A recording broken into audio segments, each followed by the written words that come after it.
Hello students, I am Mayank Kashyap, your physics teacher. आप सबों को स्वागत करता हूं आपके अपने YouTube channel faith in physics में। लास्ट वीडियो लेक्चर में हम लोग करंट डेंसिटी के बारे में पढ़ाई किए थे, प्रीवियस असाइनमेंट्स का हम लोग डिस्कशन किए थे। आज हम लोग करंट डेंसिटी पे एक प्रॉब्लम करते हैं, फिर हम आगे बढ़ेंगे ड्रिफ्ट वेलोसिटी पे। हम कोई भी टॉपिक पढ़ रहे हैं तो आप देखे होंगे उस पर जस्ट एक क्वेश्चन ज़रूर करते हैं न्यूमेरिकल्स। ये किस लिए?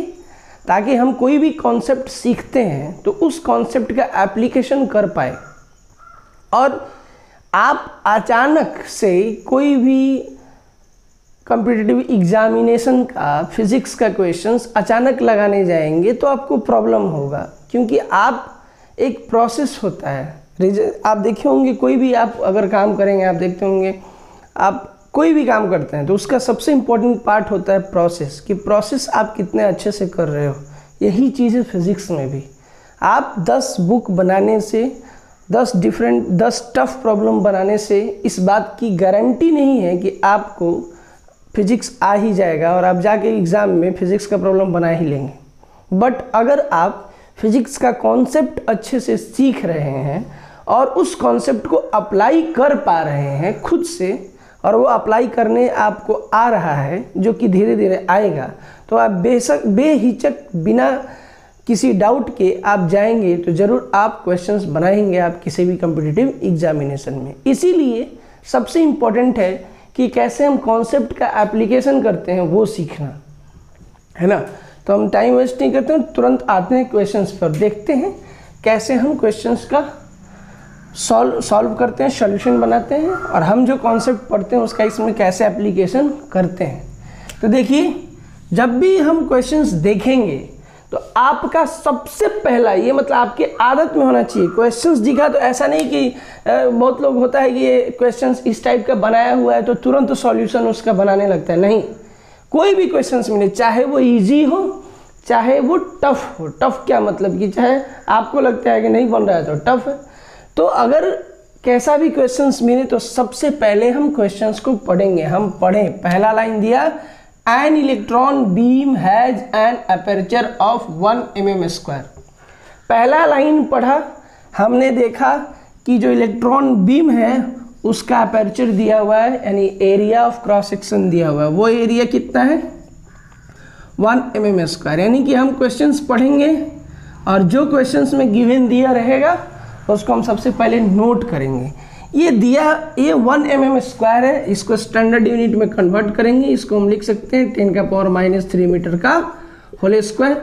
ये हो जाएगा हमारा 10⁻⁻6 मीटर²। पहला लाइन क्वेश्चंस का हमने देखा, पढ़ा, और वहाँ से इतनी बातें हमें मिली, हमने इसको नोट किया। ठीक है, नेक्स्ट बोलता है टोटल ऑफ 6 × 10⁻16 इलेक्ट्रॉन्स, यानी नंबर ऑफ इलेक्ट्रॉन्स कितने हैं? 6 × 10⁻16। ये क्वेश्चंस पढ़ा मैंने, वहाँ मिला, हमने नोट किया कि क्वेश्चन में क्या दिया है। उसी में आगे कि go through any perpendicular cross section पर सेकेंड, यानी यह इलेक्ट्रॉन 1 सेकेंड में किसी क्रॉस सेक्शन से पास कर रहा है। मतलब जो इलेक्ट्रॉन पास कर रहा है किधर? परपेंडिकुलर टू क्रॉस सेक्शन, यानी कि करंट जो है वो क्रॉस सेक्शन के परपेंडिकुलर है। तो आपका निकालना क्या है? सबसे पहला करंट और करंट डेंसिटी। सबसे पहले हम करंट निकालते हैं। हम जानते हैं कि हमारे पास n दिया हुआ है, नंबर ऑफ इलेक्ट्रॉन्स दिया हुआ है, टाइम दिया हुआ है। एक इलेक्ट्रॉन्स का चार्ज E होता है। हम डायरेक्ट ये फॉर्मूला यूज करेंगे NE/T। तो हम यहाँ से डायरेक्ट 6 × 10⁻16 इंटू 1.6 × 10⁻⁻19/1, और ये हो जाएगा 16 6 96, और ये हो जाएगा 9.6 इंटू 10⁻³ एम्पेयर। ये हमारा करंट निकल गया। चूंकि अब दूसरा क्वेश्चन है करंट डेंसिटी। चूंकि हमारा current area of cross section के परपेंडिकुलर है तो करंट डेंसिटी का हमारे पास 2 फॉर्मूला था। एक I/A कब? जब करंट क्रॉस सेक्शन के परपेंडिकुलर हो, एरिया के परपेंडिकुलर हो, नॉर्मल हो। तो यहाँ पे नॉर्मल है तो हम यूज करेंगे J = I/A। और आई हमारा कितना है, आई हमारा है 9.6 इंटू 10⁻³ बाई एरिया। एरिया हमारा कितना है 10⁻⁻6, ये हो जाएगा 9.6 इंटू 10⁻, ये ऊपर गया 3, और ये हो जाएगा एम्पेयर पर मीटर स्क्वायर। ये हमारा रहा क्वेश्चन का आंसर। ध्यान रखें कि हमारा क्वेश्चंस का जो आंसर आता है उससे ज़्यादा इम्पॉर्टेंट है कि क्वेश्चंस हम कैसे अप्रोच करें। मैं बार बार बताता हूँ, मैं बोलूँगा हर बार जब भी मैं क्वेश्चन सॉल्व करूँगा मैं ज़रूर बोलूँगा कि सबसे ज़्यादा इम्पॉर्टेंट है कि आप क्वेश्चंस को अप्रोच कैसे कर रहे हैं। क्योंकि आप चैप्टर स्टार्ट करते हैं, मज़ा आता है, धीरे धीरे जैसे आप चैप्टर में डीप जाते हैं इनसाइड, आप अगर स्टार्टिंग में कॉन्सेप्ट का एप्लीकेशन सही से नहीं सीख पाएंगे तो आप कभी भी उस पर बहुत अच्छा क्वेश्चंस बना ही नहीं पाएंगे, जिसकी वजह से वो चैप्टर हमको बोरिंग लगने लगता है और लास्ट में हमें फिजिक्स में इंटरेस्ट ही नहीं रहता है, और जिसका मेजर रीज़न है बहुत सारे स्टूडेंट्स के सेलेक्ट नहीं होने का किसी भी एग्जामिनेशन में। तो हम लोग अब नेक्स्ट टॉपिक आगे बढ़ते हैं, कुछ कुछ देखेंगे। अगर आपको समझ में नहीं आए, मैं बार बार बोलता हूँ कि टॉपिक के किसी भी आपको पॉइंट में समझ में नहीं आता हो, आप हमें कमेंट सेक्शंस में बताएं, या हमारा जो टेलीग्राम चैनल है उसका लिंक दिया रहता है डिस्क्रिप्शन में, वहाँ आप जुड़ें और वहाँ बताएं, लेकिन बताएं। देखिए अब हम लोग आगे बढ़ते हैं। हम जानते हैं कि कंडक्टर जो होता है उसमें large number of free electrons होता है। ये आप भी जानते हो, हम भी जानते हैं, ऐसा कोई बड़ा नया चीज़ नहीं है कि कंडक्टर में है कि large number of free electrons होते हैं। जैसे मान लो एक सेकंड के लिए मैं इसको कंडक्टर सोचूं, ठीक है, कंडक्टर में सोच रहा हूँ, मान लो मैं ये मार्कर है, ये मान लो मैं ऐसा इसको एल्युमिनियम में आयरन का एक छोटा सा रॉड समझता हूँ, तो ये कंडक्टर है, इनमें फ्री इलेक्ट्रॉन्स होंगे। फ्री इलेक्ट्रॉन्स का मतलब ये नहीं कि इलेक्ट्रॉन उछल के बाहर आ जाएगा, बोले कि देखो भाई मैं फ्री हूँ, आगे मैं बाहर बैठ गया, ऐसा नहीं। फ्री कहने का मतलब क्या है, इसमें फ्री इलेक्ट्रॉन से मतलब क्या है, कि होता क्या है कि जो कंडक्टर होता है, हम जस्ट दिखा रहे हैं, जब हम इसको रूम टेम्परेचर पे रखें, कहाँ रखें, रूम टेम्परेचर पे, कहाँ पे, रूम टेम्परेचर पे। आप बताओ रूम टेम्परेचर पे इनमें जो इलेक्ट्रॉन्स होंगे, फ्री इलेक्ट्रॉन्स यानी आउटर मोस्ट शेल में ऑर्बिट में जो इलेक्ट्रॉन्स होंगे इसके एटम के, उनको क्या मिलेगा, थर्मल एनर्जी मिलेगा। क्या मिलेगा, थर्मल एनर्जी।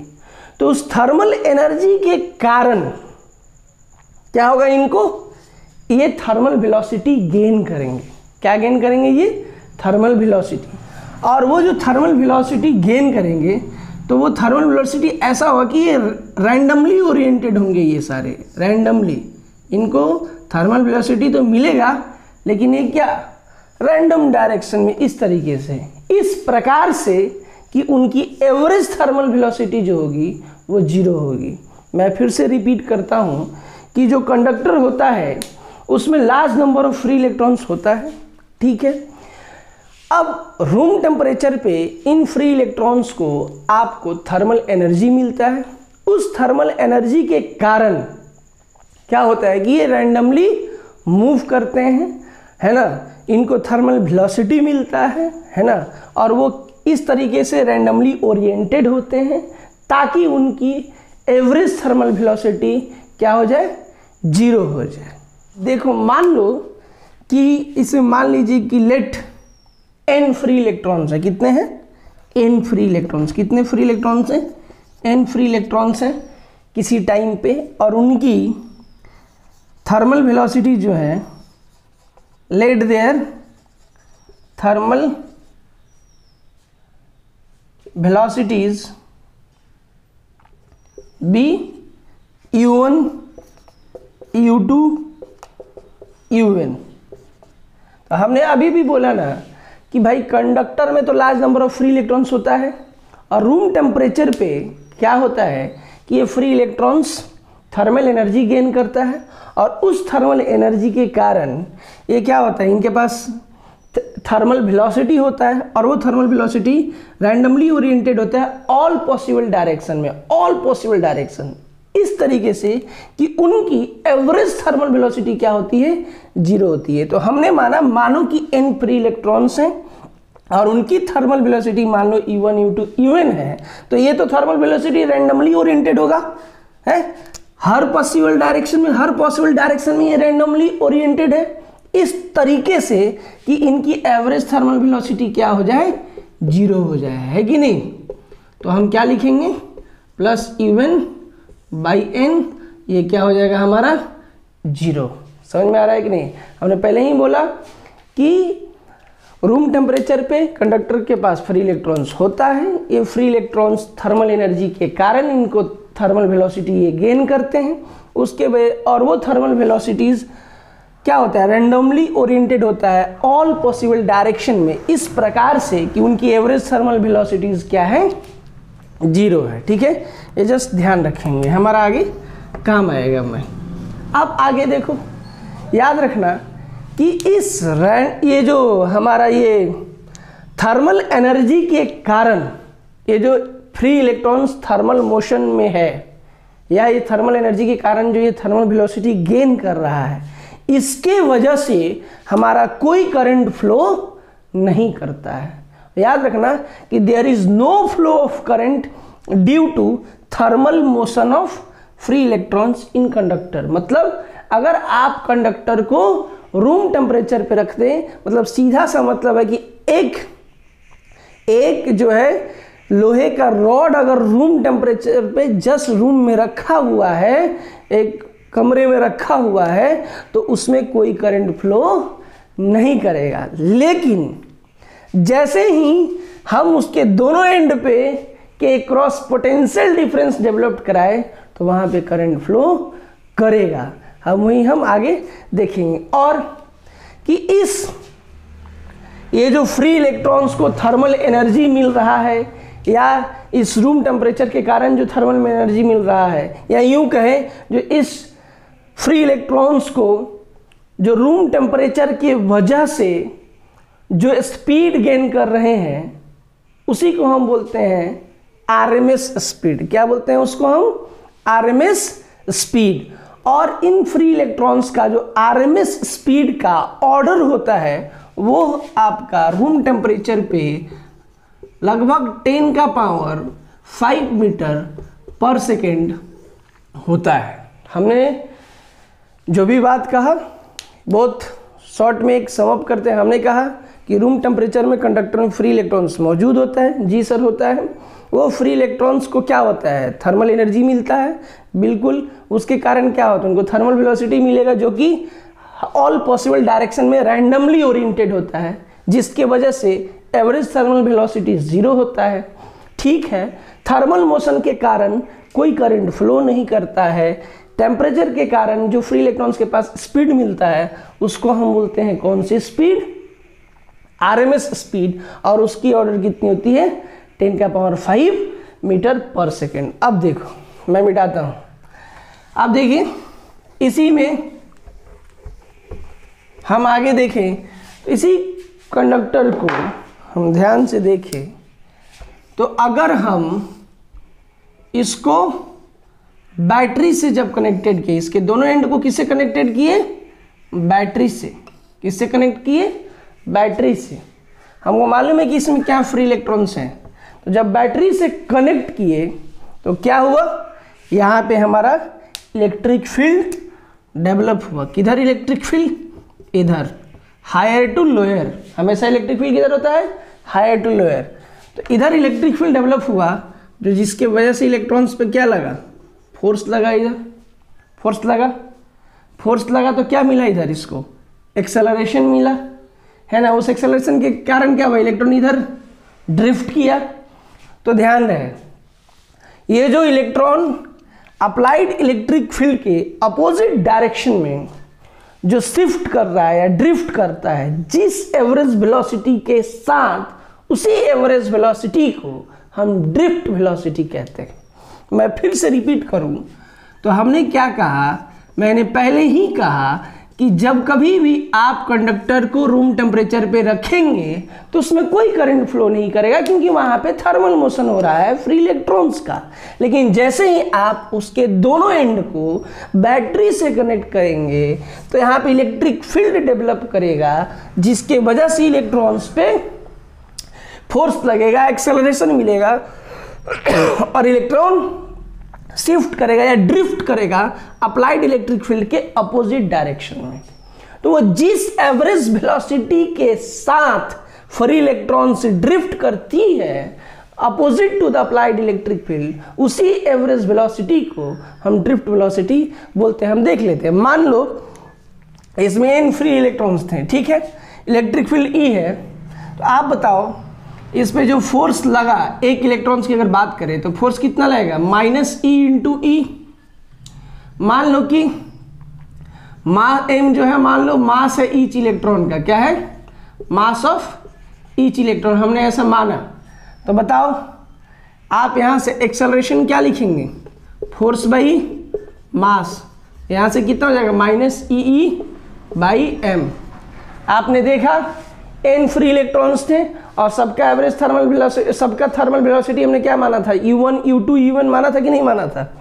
तो इस एक्सेलरेशन के वजह से मान लो t टाइम बाद एक इलेक्ट्रॉन है तो उसकी फाइनल वेलोसिटी V1 कितनी हो जाएगी, U1 प्लस a ताउ1। ये जो ताउ क्या है, टाइम ऑफ रिलैक्सेशन, ये क्या है मैं बताऊंगा। वैसे ही हम जिस V2 लिखेंगे वो क्या लिखेंगे, U2 प्लस a ताउ2। ऐसे ही अगर हम nवा इलेक्ट्रॉन का फाइनल वेलोसिटी लिखे तो उसकी इनिशियल थर्मल वेलोसिटी कितनी थी, E1, और उसमें टाइम ऑफ रिलैक्सेशन कितना, ताउ1। अब आप क्या करो, इसका एवरेज निकालो, फाइनल जो वेलोसिटी है जिसके साथ जो ड्रिफ्ट कर रहा है उसका एवरेज। तो V एवरेज कैसे निकालोगे, V एवरेज निकालोगे जितनी फाइनल वेलोसिटी है सबका सम, और क्या करो आप जितना इलेक्ट्रॉन से उतने से डिवाइड कर दो, तो ये हो गया ये। अब यही एवरेज वेलोसिटी हमारा क्या कहलाता है, ड्रिफ्ट वेलोसिटी, यही हमारा क्या है, ड्रिफ्ट वेलोसिटी। तो drift velocity is the average velocity with which free electrons shifts और drift opposite to applied electric field. यहाँ से हम ड्रिफ्ट वेलोसिटी हम लिखना चाहें तो हम लिखेंगे V1 की जगह पर E1 प्लस a ताउ1, ऐसे ही U2 प्लस a ताउ2 plus dot dot U1 plus a ताउ1, ठीक है ना। अब देखिए यहाँ से आप जानते हैं, इसको आप लिख सकते हो U1 plus dot U2 plus dot dot UN divided by n plus ताउ1 प्लस ताउ2 डॉट डॉट ताउ1 बाई n और इसके साथ इंटू a। यहाँ से आपने स्टार्टिंग में ही पढ़ा था कि एवरेज थर्मल वेलोसिटी क्या होता है, 0।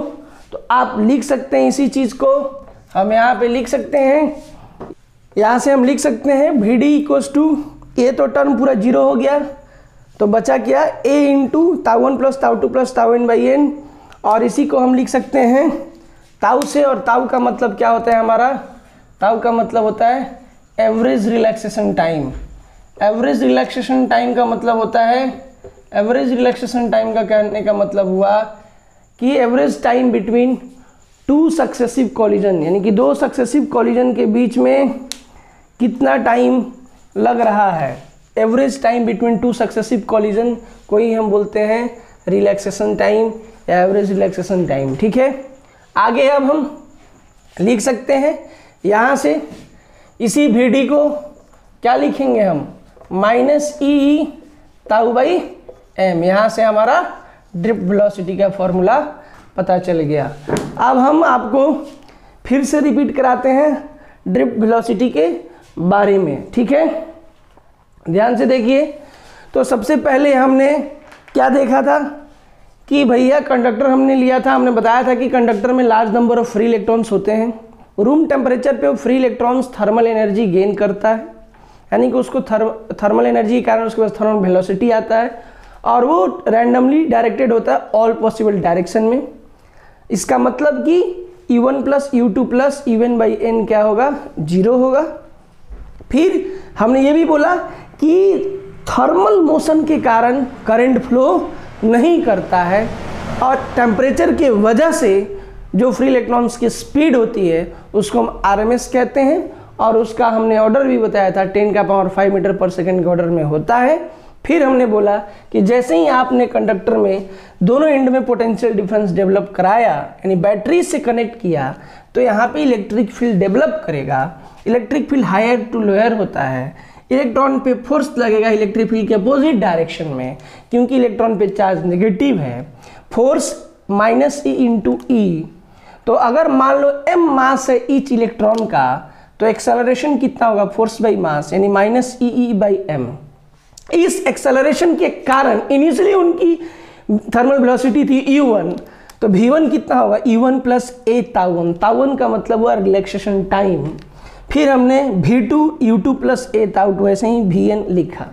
हमने बोला कि ये जो फाइनल वेलोसिटी है जिसके साथ फ्री इलेक्ट्रॉन्स ड्रिफ्ट कर रहा है, उसी का जो एवरेज है, यानी average velocity with which free electrons shift और ड्रिफ्ट अपोजिट टू, जिधर इलेक्ट्रिक फील्ड है उसके अपोजिट में जिस एवरेज वेलोसिटी के साथ फ्री इलेक्ट्रॉन्स ड्रिफ्ट करती है उसी को हम बोलते हैं ड्रिफ्ट वेलोसिटी। तो हम यहाँ पे भी एवरेज निकाले, V1 plus V2 plus Vn by N, इसी को हम ड्रिफ्ट वेलोसिटी बोलते हैं। ऐसा सिंप्लीफाई किया, ये आया। हमने बोला कि E1 plus U2 plus UN by N को हम 0 लिख सकते हैं, क्योंकि आपने पहले ही ये है ही, आपने स्टार्टिंग में भी एक यहाँ पे इक्वेशन लिखा था, तो ये 0 हो गया। और a इंटू ताउ1 प्लस ताउ2 plus tau n by n, तो ये हमारा क्या हो गया, एवरेज रिलैक्सेशन टाइम, या इसी को हम बोल सकते हैं रिलैक्सेशन टाइम, या इसी को हम बोल सकते हैं average time between two successive collision. और यहाँ से एक्सेलरेशन क्या है, -E बाई m, तो यहाँ -E ताउ बाई m लिख सकते हैं। ये है हमारा ड्रिफ्ट वेलोसिटी। ड्रिफ्ट वेलोसिटी का डेरिवेशन ये जो है बोर्ड में थोड़ा बहुत इंपॉर्टेंट है, अदरवाइज आप ये जस्ट कॉन्सेप्ट समझें, ये फॉर्मूला समझें कि यही जो इलेक्ट्रॉन ड्रिफ्ट करता है उसी की वजह से क्या होता है, करंट फ्लो भी करता है। समझ में आ रहा है ना, कि इलेक्ट्रिक फील्ड लगा और इलेक्ट्रॉन ड्रिफ्ट किया, यानी इसी वजह से करंट क्या होता है, फ्लो करता है। ये चूंकि ये नेगेटिव चार्ज है, तो नेगेटिव चार्ज इधर मूव करेगा, उसके अपोजिट डायरेक्शन में करंट होगा, इसीलिए करंट भी हम बोलते हैं कि हायर टू लोअर होगा, यही कारण है। ठीक है, अब हम लोग आगे बढ़ते हैं, इसको मैं मिटाता हूँ। ठीक है, अब देखिए हमारे पास जो कॉन्सेप्ट है, और घबराइए मत, इसका पूरा नोट्स मैं आज ही PDF में डालेगा, तो उसमें आपको कोई टेंशन ही नहीं है। आपने क्या देखा, आपके पास ड्रिफ्ट वेलोसिटी की फॉर्मूला आ गई। अब इसका जस्ट ड्रिफ्ट स्पीड या मैग्नीट्यूड लिखना चाहें तो हम क्या लिखेंगे, E ताउ बाई m, ये मैग्नीट्यूड ये है। आप देख रहे हो यहाँ से कि ये VD किसके डायरेक्टली प्रोपोर्शनल है, VD डायरेक्टली प्रोपोर्शनल है इलेक्ट्रिक फील्ड का, VD डायरेक्टली प्रोपोर्शनल है टाइम ऑफ रिलैक्सेशन का, VD इनवर्सली प्रोपोर्शनल है मास का। आप यहाँ से और क्या क्या बता सकते हैं कि अगर टेम्परेचर बढ़ाएंगे तो क्या इफेक्ट पड़ेगा ड्रिफ्ट स्पीड या ड्रिफ्ट वेलोसिटी पे। तो अगर हम टेम्परेचर बढ़ाएंगे तो क्या होगा, जब हम टेम्परेचर बढ़ाएंगे ऑन इंक्रीजिंग टेम्परेचर जब बढ़ाएंगे तो क्या होगा, कोलिजन जल्दी जल्दी होगा, फिर इलेक्ट्रॉन जल्दी जल्दी कोलाइड करेंगे, तो कोलिजन के बीच का टाइम कमेगा, यानी कि ताऊ घटेगा। इसका मतलब VD भी घटेगा, यानी कि जब हम टेम्परेचर बढ़ाएंगे तो ड्रिफ्ट वेलोसिटी क्या होगा, डिक्रीज करेगा। समझ में आ रहा है कि नहीं, तो ये ध्यान रखना है। अब हम आगे बढ़ते हैं, देखते हैं relation between current and drift velocity. इसको मैं मिटाता हूँ।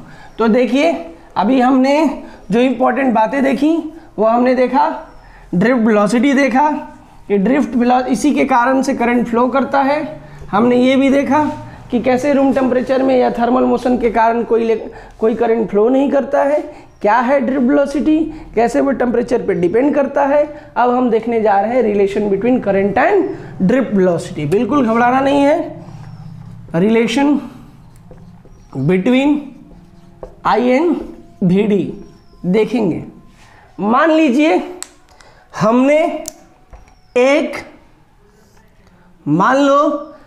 एक कंडक्टर सोचा जिसका area of cross section A है, जिसका लेंथ एल है, और इसको कनेक्ट किया बैटरी से ऐसा, ठीक है। और यहाँ पे जो इलेक्ट्रॉन्स हैं वो इलेक्ट्रॉन ड्रिफ्ट कर रहा है, वीडी ड्रिफ्ट वेलोसिटी या उसकी मैग्नीट्यूड क्या है, जो ड्रिफ्ट वेलोसिटी उसकी मैग्नीट्यूड है वीडी। हमने यहाँ दिया कि जो नंबर डेंसिटी है, number density of free electrons जो है वो n है। या नंबर डेंसिटी का मतलब होता है, नंबर डेंसिटी का हमारा यहाँ पे मतलब है number of free electrons by volume, यही हमारा मतलब है नंबर डेंसिटी का।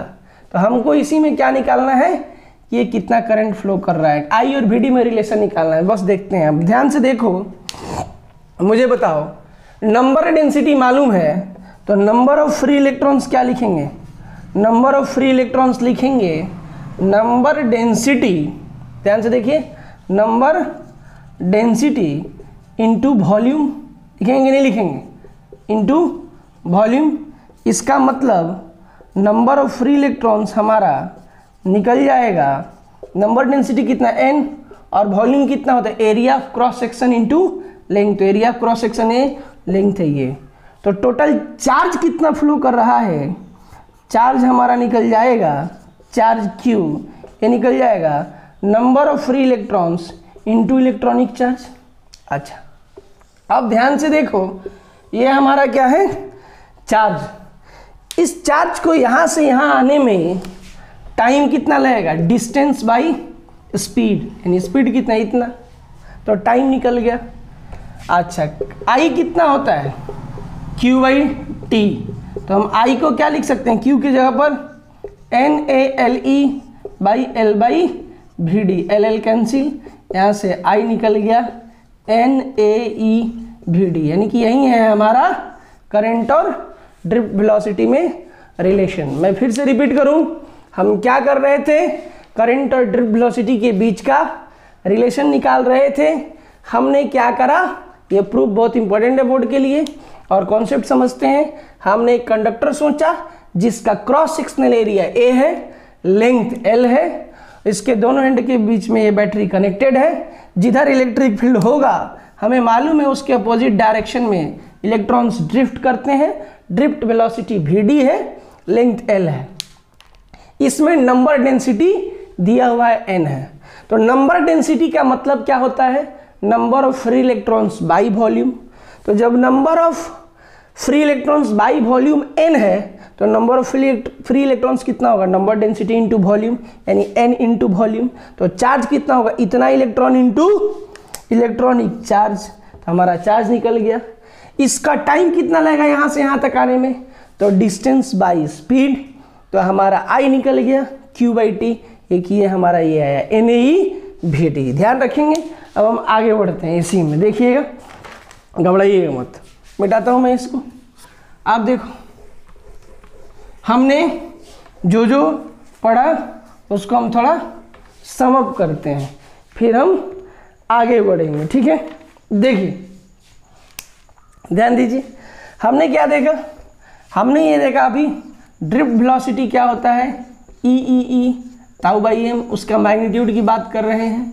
I और ड्रिफ्ट वेलोसिटी में क्या रिलेशन होता है, NAE वी डी। ध्यान रखेंगे, आप इसको चाहें तो आप ऐसे भी लिख सकते हैं, वी डी के जगह पर NAE वी डी को लिख सकते हैं E ताऊ बाई एम, ऐसा भी आप लिख सकते हैं। हम आगे देखेंगे, ये आपको मिलेगा भी NAE स्क्वायर E ताऊ बाई एम, कोई बहुत बड़ी बात नहीं है। अब हमने जो पढ़ा है इस पे थोड़ा बहुत क्वेश्चंस देखते हैं, फिर हम आगे बढ़ेंगे। देखिए, ये ध्यान रखेंगे, ठीक है ना। इसमें हर टर्म का अपना एक मीनिंग है। यहाँ पे E का मतलब क्या है, 1.6 इंटू 10 का पावर माइनस 19 कूलम। E का मतलब क्या है, अप्लाइड इलेक्ट्रिक फील्ड। समझ में आ रहा है कि नहीं। ताऊ का मतलब क्या है, रिलैक्सेशन टाइम। ताऊ का मतलब क्या है, रिलैक्सेशन टाइम। सबका अपना एक मतलब है। M का मतलब क्या है, मास ऑफ इलेक्ट्रॉन। समझ में आ रहा है कि नहीं। हर जगह यही चीज आता चला जाएगा, इसलिए हर चीज का मतलब समझ में अच्छे से आना चाहिए। अब हम एक आध क्वेश्चंस करते हैं, फिर हम आगे बढ़ेंगे। इसको मिटा देते हैं, जो भी डाउट हो जरूर पूछेंगे। देखिए हम देखते हैं क्या, सुनिए। देखिए एक क्वेश्चन है कि कैलकुलेट द ड्रिफ्ट स्पीड। क्या निकालना है, ड्रिफ्ट स्पीड, यानी कि भीड़ी निकालनी है। क्या निकालनी है हमको, भीड़ी निकालनी है of electrons when 1 ampere current exist in A copper wire of cross section area या क्रॉस सेक्शन 2 mm स्क्वायर। दिया है number of free electron, in 1 centimeter cube of copper is 8.5 into 10 का पावर 22। ध्यान से देखिए, नहीं समझ में आएगा बोलेंगे। क्वेश्चन क्या है, calculate the drift speed of electrons when 1 ampere of current exist in a copper wire. तो सबसे पहला हमने बार बार बोला कि क्वेश्चंस का आंसर से सबसे ज़्यादा इंपॉर्टेंट है क्वेश्चन तक अप्रोच करना, कि हम क्वेश्चन तक अप्रोच कैसे करते हैं। दुनिया के किसी भी कोचिंग में किसी भी टीचर से कितना भी बड़ा से बड़ा जगह पे आप पढ़ लीजिए, कोई भी आपको सॉल्यूशन सिर्फ बता देने से आप सीख नहीं जाएंगे जब तक आप अप्रोच नहीं सीखे। क्वेश्चंस का अप्रोच क्या होता है, वही सबसे इंपॉर्टेंट होता है। यही कारण है कि एक नॉर्मल बच्चा भी कहीं से भी पढ़ के वो रिजल्ट देता है, क्योंकि और एक अच्छे बच्चा बहुत अच्छा जगह पे भी जाके उसका रिजल्ट नहीं होता है। कारण कि उनका जिनका नहीं होता है मतलब उनका अप्रोच सही नहीं है क्वेश्चंस को सॉल्व करने का। तो अप्रोच सीखते हैं बेसिक्स से ही। कैसे, कोई बात नहीं, आंसर निकालना हमारे लिए बहुत बड़ी बात नहीं है। पहले हम देखते हैं क्या निकालना है, ड्रिफ्ट स्पीड इलेक्ट्रॉन का व्हेन 1 एम्पेयर करंट, यानी कि करंट कितनी है 1 ampere. Very good. Exist in a copper wire of cross section area 2 mm square, यानी कि area of cross section 2 mm square, यानी कि 2 इंटू 10 का पावर माइनस 3 मीटर का होल स्क्वायर, यानी 2 इंटू 10 का पावर माइनस 6 मीटर स्क्वायर। ये आपका क्या एरिया ऑफ क्रॉस सेक्शन। क्या बोल रहे हैं, number of free electrons in 1 centimetre cube, यानी कि नंबर डेंसिटी दिया हुआ है लेकिन वो क्या है 8.5 इंटू 10 का पावर 22 इलेक्ट्रॉन्स हैं पर सेंटीमीटर क्यूब में। क्या है ये, पर सेंटीमीटर क्यूब में। क्या निकालना है ये पर मीटर क्यूब में निकालना है। किस में निकालना है, पर मीटर क्यूब में।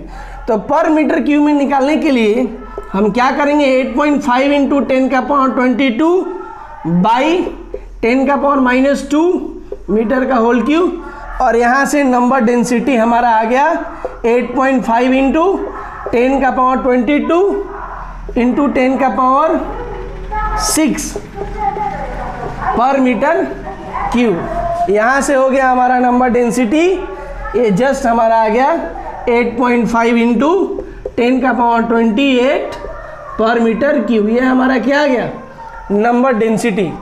निकालना क्या है हमको, VD निकालना है। अच्छा बताओ, I दिया है, N दिया है, VD निकालना है। क्या ऐसा कोई हमारे पास फॉर्मूला है? हाँ है। कौन सा, I बराबर NaE VD। निकालेंगे क्या, बिल्कुल निकालेंगे। VD equals to I by NaE, और यहाँ VD क्या है I बाई NaE। I के जगह पर हम क्या रखेंगे, 1 एम्पेयर दिया हुआ है, अच्छा n कितना है 8.5 इंटू 10 का power 28। Area of cross section कितना है हमारा 2 इंटू 10 का पावर -6। ई कितना है 1.6 इंटू 10 का पावर -19।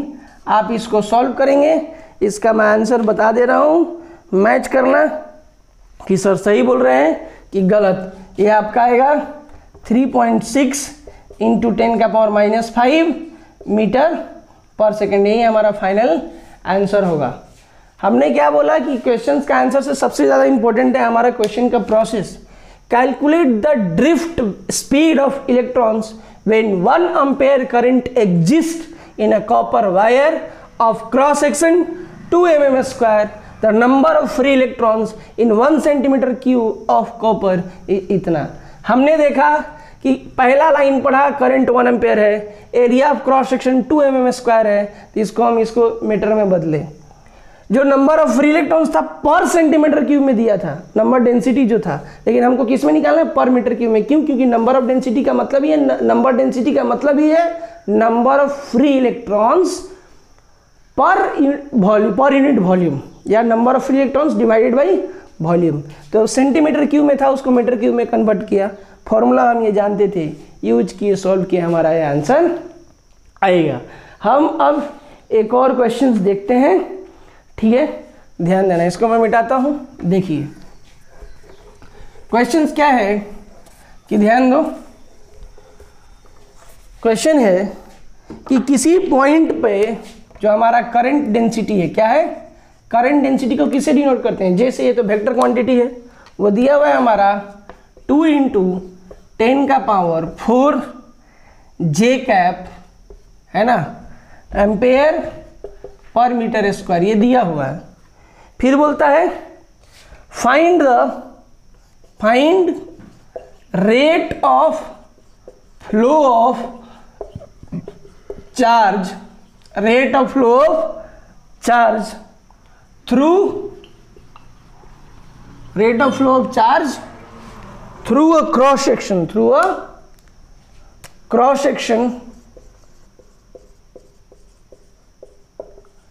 जिसकी एरिया है वो दिया हुआ है 2i cap plus 3j cap centimetre square. ठीक है, ध्यान दीजिए। क्वेश्चन है कि कहीं पे करंट डेंसिटी दिया हुआ है, आपको निकालना है rate of flow of charge उस क्रॉस सेक्शन से जिसकी एरिया फैक्टर दी हुई है। तो सबसे पहला सॉल्यूशन करते हैं। हमें क्वेश्चन देख के पता चल रहा है कि जे हमें मालूम है, जे कितना मालूम है 2 इंटू 10 का पावर 4, है ना, जे कैप स्टैंडर्ड यूनिट में है, एरिया वेक्टर है S 2i cap plus 3j cap, but ये सेंटीमीटर स्क्वायर में है, तो सेंटीमीटर स्क्वायर को 1 सेंटीमीटर स्क्वायर की जगह पर हम लिख सकते हैं 10 का पावर -4 मीटर स्क्वायर। ये हमारा स्टैंडर्ड यूनिट में आ गया। यहाँ से हम I को हम जानते हैं J डॉट A होता है, यहाँ पे S है एरिया वेक्टर, तो J डॉट S हम यूज करेंगे 2 इंटू 10 का power 4 J cap dot 2i cap plus 3j cap into 10 का पावर -4। तो आपको यहाँ पे सिर्फ J कैप है, तो फाइनल आंसर आएगा 2 इंटू 10 का पावर 4 इंटू 3 इंटू 10 का पावर -4, और ये हो जाएगा 6 एम्पेयर। ये हमारा आंसर है। समझ में आ रहा है कि नहीं? तो इस तरीके से हम कोई भी क्वेश्चंस कर सकते हैं। फिर से आप देखा आपने कि मैंने सबसे पहले क्वेश्चंस जो दिया है उसमें क्या गिवन है वो हम नोट कर रहे हैं। क्वेश्चन में गिवन था करंट डेंसिटी है, rate of flow of charge निकालना था, यानी करंट निकालना था उस क्रॉस सेक्शनल एरिया से जिसकी एरिया वेक्टर ये दी हुई है। ये एरिया सेंटीमीटर स्क्वायर में है। यहाँ पे भी मिस्टेक हो सकता था, बहुत लोग डायरेक्ट इसको इतना ही लिखते हैं कि नहीं, हमको ध्यान देना है भाई, ये स्टैंडर्ड यूनिट में नहीं है, स्टैंडर्ड यूनिट में कन्वर्ट करेंगे तब हम ये यूज करेंगे। फाइनल हमारा आंसर ये आएगा। मैं इसको मिटाता हूँ। अब देखो क्या होता, एक अगर आप यहाँ पे इसको इग्नोर कर देते तो ये वाला पार्ट नहीं रहता और आपका आंसर 6 × 10⁴ होता और ऑप्शन में भी ये दिया रहता, आप सही मार के आते और आपका गलत हो जाता। इसीलिए कितना इम्पोर्टेंट है इस यूनिट को कन्वर्ट करना और चीज़ों को ध्यान देना। चीज़ों को ध्यान अगर नहीं देंगे मिस्टेक होना ही होना है, आप बच ही नहीं सकते हैं। चलिए, उम्मीद करते हैं आज हमें पूरा जो भी हमने पढ़े बहुत मज़ेदार है, समझ में आया होगा। आगे भी हम इसमें बहुत सारे इंटरेस्टिंग इस पर पढ़ेंगे। अच्छा, और कुछ छोटे छोटे चीज़ें हम देखते हैं। और देखो, चूँकि हम जानते हैं आई बराबर क्या है, NaEVD हमने देखा, तो हम इसको ऐसे भी लिख सकते हैं I/A = NaEVD/A, और यहाँ से हम लिख सकते हैं J = NeVD। तो ये क्या है हमारा, J का मतलब करंट डेंसिटी, समझ में आ रहा है कि नहीं। N का मतलब क्या है, नंबर डेंसिटी। E का मतलब क्या है हमारा, इलेक्ट्रॉनिक चार्ज। VD का मतलब क्या है, ड्रिफ्ट स्पीड या ड्रिफ्ट वेलोसिटी, जो बोलो। वेक्टर में है तो वेलोसिटी, मैग्नीट्यूड है तो स्पीड। ठीक है, तो ध्यान रखेंगे करंट डेंसिटी और ड्रिफ्ट स्पीड में ये रिलेशन होता है। मिलते हैं हम लोग नेक्स्ट वीडियो में। हमने पिछला और अभी का जो भी पढ़ा है उसका हम पूरा PDF नोट्स हम आपको डाल देंगे अपने टेलीग्राम चैनल पे। डिस्क्रिप्शन में लिंक दिया रहेगा, आप वहाँ जाएंगे, वहाँ से आप नोट्स को लेंगे। आज का जो हमारा डेली प्रैक्टिस शीट होगा वो लेंगे, आप उसको सॉल्व करेंगे, नेक्स्ट डे में उसको भी डिस्कस करेंगे और भी इस पे क्वेश्चंस देखेंगे। फिर भी आपको कहीं पे कोई डाउट लगता हो, याद रखना आप कहीं पे भी पढ़िए, अच्छे से पढ़िए, बस आप प्रोसेस के थ्रू जाइए।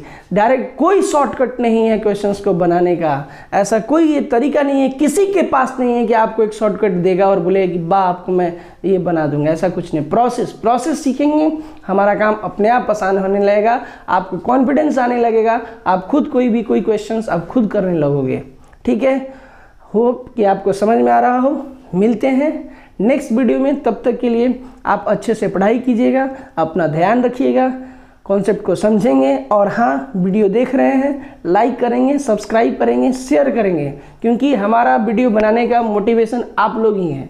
आपको अगर समझ में आ रहा है, आप देखेंगे, शेयर करेंगे, जो इसमें हमारा हमेशा क्या होना चाहिए, 2 वे कम्युनिकेशन होना चाहिए, 1 वे नहीं। हम पढ़ा रहे हैं, आपकी तरफ से भी हमें आना चाहिए कि सर ऐसा करो, वैसे करो, सर बहुत अच्छा लग रहा है, या थोड़ा बहुत जो भी स्कोप है इम्प्रूवमेंट का कि सर थोड़ा वीडियो में ऐसे कीजिए वैसे। ठीक है, और आप लोग लाइक भी कीजिए, सब्सक्राइब भी कीजिए, इससे हमें मोटिवेशन मिलेगा, हम लोग और अच्छे से अच्छी वीडियो लेके आएंगे। ठीक है, मिलते हैं नेक्स्ट डे, मतलब कल। ठीक है, तब तक के लिए bye, take care, thank you.